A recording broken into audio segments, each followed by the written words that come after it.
to the introduction to cell therapy. What is really interesting is that most medical pharmaceutical research is funded by the pharmaceutical industry because their motivation is profit.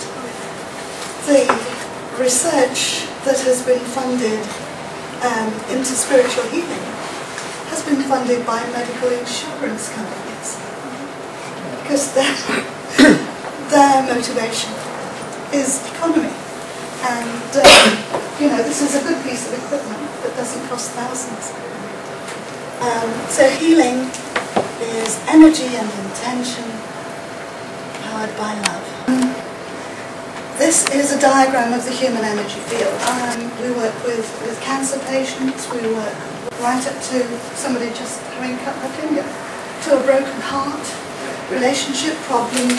The thing is, the wonderful thing about psychology, apart from spiritual healing, the wonderful thing about psychology is that every physical condition has a psychological component. Every psychological condition has a physical component. It's all part of the holistic view.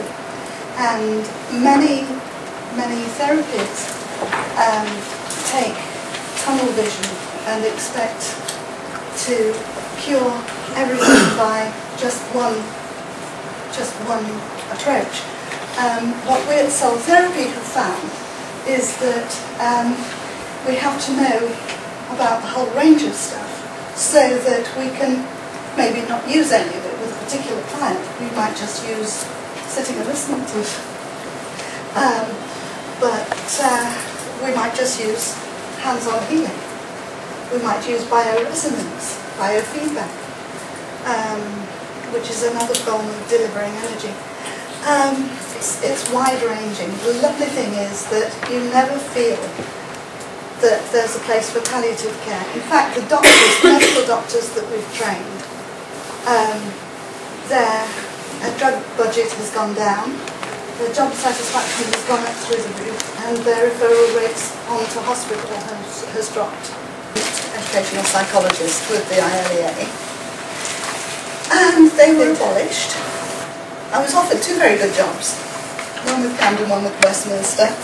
I very sensibly turned both of them down and decided to have a holiday.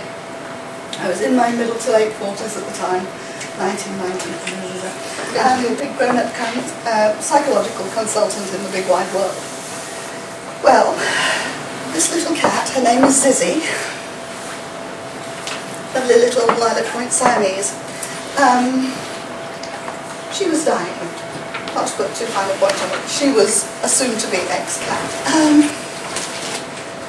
My new client, my first client, walked in. Zizzy leapt on her lap, yelled up her nose practically. She stroked her, got down to her kidneys, and said, "Do you know this cat isn't well?" She explained she was a spiritual healer. She could tell the energy was not right in those particular parts of her body, both sides of her spine there. And she proceeded to mend her, which she did over quite a few sessions, and every time she was due for her therapeutic session, that little cat would be sitting at my door waiting for her session about 3 or 4 minutes before my client was due. So, the aims for this workshop is to bring therapy to life. Soul therapy, to demonstrate the reality of spiritual healing, to give you some awareness of what we're using, and really get across how you could work with cell therapy ideas. Because my passion is making people well on the conscious level with words, but also on the spiritual level. In the days gone by, when I was younger, when I was studying psychology, the body and the mind were separate. With the advent of psychoneuroimmunology, people are now talking about the body-mind, because you cannot separate them. We call emotions feelings, Because we physically feel them. Seems pretty straightforward. But I want you to think for a moment. I want to pause. And I want you to think for a moment how amazing, how miraculous is that quantum leap between the thought and the physical manifestation. Okay, so first of all, I want you to imagine, let's do a little visualization with me. Pick up in your hand a beautiful, heavy, waxy, yellow lemon. Just pick it up in your hand. Take a sharp knife, careful not to cut your fingers, and carefully cut a wedge. Smell that wonderful, tangy smell. Put the knife down very carefully. Take that slice of lemon, pop it in your mouth and give it a good old chomp. What's happening? Yes, you're salivating. That's a physical reaction. We take this for granted, don't we? I just want you to turn your head around as far as you can and notice how far. No, you can see. Excellent. Now what I want you to do, I want you to close your eyes and imagine turning your head around, but keeping your head absolutely straight forward. Just imagine turning your head around to where you could go, to the furthest place you could go, and then turning it, imagine that your neck becomes really rubbery, turning it around and around till you're looking straight behind you, and then coming round full circle, looking the whole way round until your head comes back to the front. Keeping yourself straight forward, I want you to turn your head as far as you can go. Anybody notice anything? I can see more. You can see more. You can see more. Isn't that amazing? Isn't that amazing? Can you just think of the therapeutic value? Say, well, that's, you know, I say to a lot of the things that I read about in my scientific journals, well, that's fine, but what's the practical application? We look at the esoteric and the practical. So I'm also a feng shui master, and you might have, some of you might have heard about feng shui. Some of you might have heard it sent up and ridiculed. Other people might have heard it being taken very seriously.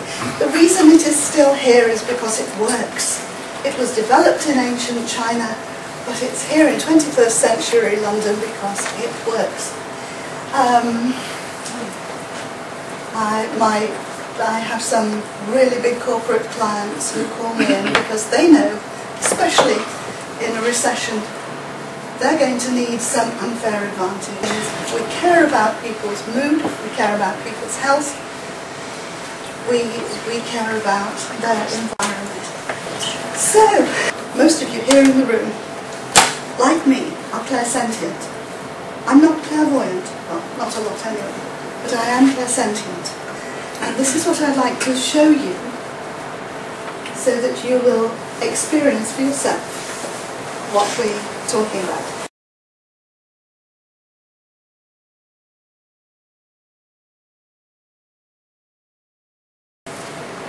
There is a change, isn't there? Has anybody noticed a change? Everybody, you didn't notice a change? It's cooler. It's cooler, yes. Fuller. Heavier, intense.